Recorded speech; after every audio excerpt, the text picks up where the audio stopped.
As network television news celebrates 70 years, the news divisions can take pride in bringing the American public our first draft of history. The enemy struck across the length and breadth of South Vietnam. A plane has just crashed into the World Trade Center. Network news brought us iconic anchors and correspondents, many who started in radio like Edward R. Murrow, Walter Cronkite, Chet Huntley, and David Brinkley. This is an old team trying to learn a new trade. Good night, Chet. Good night, David, and good night for NBC News. And that's the way it is. The CBS Evening News was the first television network newscast, airing on May 3, 1948, with Douglas Edwards at the news desk. Douglas Edwards, CBS News, New York. More news later on this station. Ladies and gentlemen, a good evening to you. NBC followed with its first host, John Cameron Swayze. And that's the story, folks. Glad we could get together. This is John Cameron Swayze saying good night. ABC started news with John Daly as its first MC. The term anchor arrived a few years later when CBS producer Don Hewitt first used that term with Walter Cronkite anchoring early television political coverage. Direct from our newsroom in New York, this is the CBS Evening News with Walter Cronkite. So much has changed in 70 years. The director of the School of Journalism at Troy University, Jeff Spurlock, reflects on the early days. When network news first started, television news, there were only snippets each week, not every night. You might have 15 minutes on a Wednesday, 15 minutes on a Friday, some weekends, and that's what you got. Your main news source were newspapers. Tennessee State University professor Karen Dunlap says her first memories of network TV news comes from her saying of "Make me see" that television news could tell a story. Network news let us see the things that we never really imagined, whether it was the beauty of the world from far out in space. Apollo 11, the beginning of man's greatest adventure. Whether it was distant places and cultures underneath the sea, or the beautiful things we never thought about that we would never see. But Dunlap, who for years served as the president of the Poynter Institute for Media Studies, says television news also made Americans witness things we did not want to see. It made us see children starving. It made us see the brutality of war. 3 weeks after the offensive began, the firing still goes on. The ugliness of hatred, of anger. Dr. Martin Luther King, the apostle of nonviolence in the civil rights movement, has been shot to death in Memphis, Tennessee. There were so many things that we would so easily avoid, but television network news made us see. Network news eventually expanded beyond 15 minutes. From our CBS newsroom in New York on this, the first broadcast of network television's first daily half-hour news program.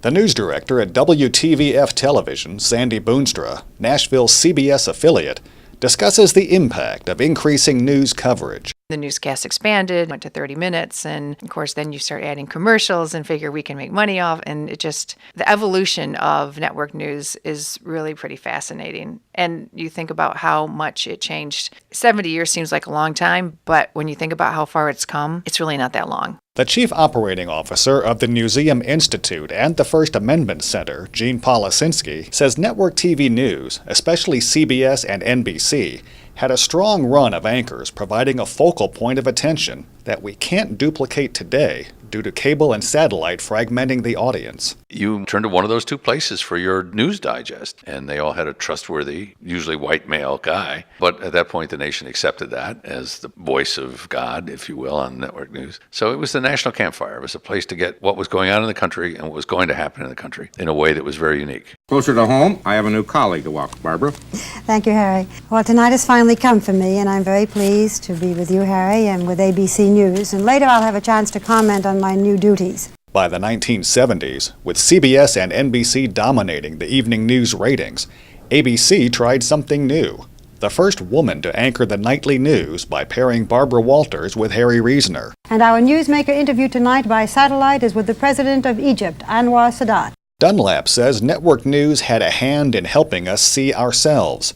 She saw network TV news come to the forefront and help society become more diverse and inclusive. You could tell by network news that it became clear that they weren't just reporting on it, but they needed to do that. And so you saw more women coming to the screen. 9 days after the explosion in Oklahoma City, you saw more people of color coming to the screens. In economic news today, the index of leading indicators. And those things were important to us because as we saw reporters who looked like us, we began to see ourselves more comfortably in society. Network news brought more women into the newsroom, such as Diane Sawyer, Jane Pauley, and Connie Chung, who was the second female to anchor the evening news when CBS paired her with Dan Rather from 1993 to 1995. This is the CBS Evening News with Dan Rather and Connie Chung. From 2009 to 2014, ABC made Diane Sawyer its primary anchor, while CBS named Katie Couric the first female solo anchor of an evening newscast, a role she served from 2006 to 2011. It happened just a few moments ago. More people of color also joined network TV newsrooms, including Max Robinson, Bernard Shaw, and Ed Bradley. Ed Bradley, CBS News, the White House. From the early days to until recently, the networks always had long-term, recognizable anchors. NBC News at this hour, I'm Tom Brokaw. Tonight with Peter Jennings. This is the CBS Evening News. Dan Rather reporting. The anchors became faces we knew and people we trusted. With hundreds of viewing options, including other media platforms, Dunlap compares the Cronkite era versus today. And that's the way it is. There's some ironies as we look at the sort of anniversary of network news. And a big one is Walter Cronkite saying, as he signed off, that's the way it is. And nobody seemed to want to argue. And that's not the way it is now. Television brought us together, television news, and a sense of confidence and trust in what we were seeing. And those two things aren't happening now. Former television news manager Matt Miller says so much has changed since the days when Cronkite anchored and told you what happened that day. Miller says since everyone has instant news on their phones, today's news coverage involves a greater emphasis of putting stories in context. We're trying to tell you why it's relevant and why you should pay attention to it because you already know about it. It happened at 1 o'clock and now at 6 o'clock, we're going to provide all this nuance for you and give you broader details so you can make better decisions based upon what's going on. Matt Miller now works in talent acquisition for the EW Scripps group of TV stations. He says fake news has created challenges for journalists as we look to the future. We've got a tough road ahead of us in the next 10 to 15 years as far as regaining credibility, continuing to stay relevant, and finding new ways of reaching viewers of young kids that have never watched a TV newscast, and we have to provide content for them on the platforms they seek, digital and mobile. Karen Dunlap sees many taking news seriously again. So I think that there's a surge in confidence in the news, and that would be primarily network news. And I think news media organizations are building on that. You can trust us and taking pains to be sure that they are trustworthy. Jeff Spurlock says network TV journalists have shown us historical moments from Watergate, Vietnam, and assassinations to space travel and 9/11. We thank the journalists for that because they're the ones who brought it to the forefront. They brought it to America's households, and people are seeing this on their television sets in their living room as it's happening. Not happened last night, it's happening right now.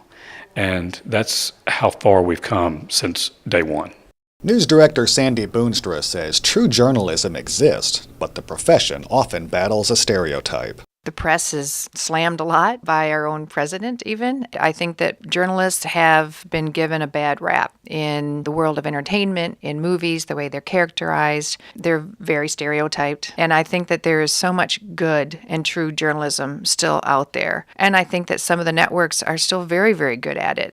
Boonstra is proud of the type of journalism for which this country is known and the journalistic principles of holding the powerful accountable and giving a voice to the voiceless.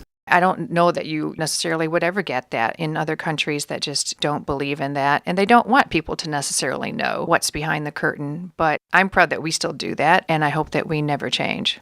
The names and faces delivering the news over the years have changed. It's reported for us now by David Brinkley at NBC News, Washington. Today, the government produced before a press conference. Our major story tonight is that Agriculture Secretary Earl Butz has paid the price for telling an obscene racial joke. President Bush says Iraq has agreed to talk about the terms of a ceasefire. This has been a day of U.S. casualties in Iraq. What has not changed is the commitment by the networks to seek truth and report it as fully as possible, to not be influenced by those in power, and be honest, fair, and accurate.